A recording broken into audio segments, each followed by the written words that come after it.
एक समय की बात है, एक भाई बहन रहते थे। बहन का नियम था कि वह अपने भाई का चेहरा देखे ही खाना खाती थी। हर रोज वह सुबह उठती थी और जल्दी जल्दी सारा काम करके अपने भाई का मुंह देखने के लिए उसके घर जाती थी। एक दिन रास्ते में एक पीपल के नीचे गणेश जी की मूर्ति रखी थी। उसने भगवान के सामने हाथ जोड़कर कहा कि मेरे जैसा अमर सुहाग और मेरे जैसा अमर पीहर सबको दीजिए। यह कहकर वह आगे बढ़ जाती थी। जंगल के झाड़ियों के कांटे उसके पैरों में चुभा करते जाते थे। एक दिन भाई के घर पहुंची और भाई का मुंह देखकर बैठ गई। तो भाभी ने पूछा, पैरों में क्या हो गया है? यह सुनकर उसने भाभी को जवाब दिया कि रास्ते में जंगल के झाड़ियों के गिरे हुए कांटे पांव में छुप गए हैं। जब वह वापस अपने घर आ जाए तब भाभी ने अपने पति से कहा कि रास्ते को साफ करवा दो, आपकी बहन के पांव में बहुत सारे कांटा चुभ गए हैं। भाई ने तब कुल्हाड़ी लेकर सारी झाड़ियों को काटकर रास्ता साफ कर दिया, जिससे गणेश जी का स्थान भी वहां से हट गया।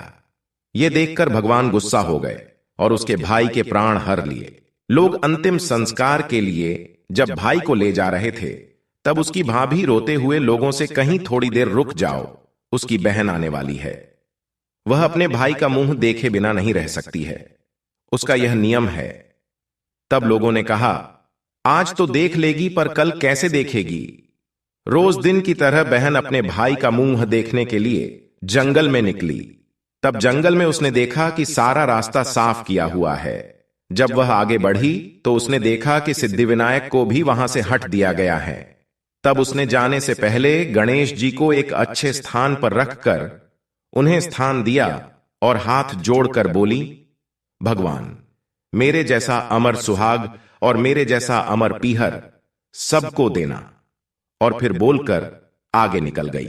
भगवान सोचने लगे, अगर इसकी नहीं सुनी तो हमें कौन मानेगा, हमें कौन पूजेगा?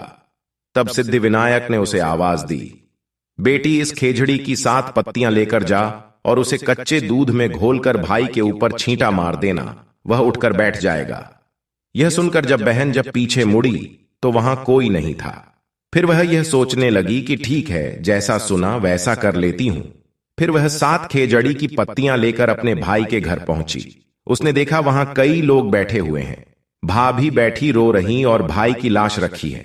तब उसने उस पत्तियों को बताए हुए नियम के तहत भाई के ऊपर इस्तेमाल किया। तब भाई उठकर बैठ गया। भाई बोला, बहन से बोला, मुझे बहुत ही गहरी नींद आ गई थी।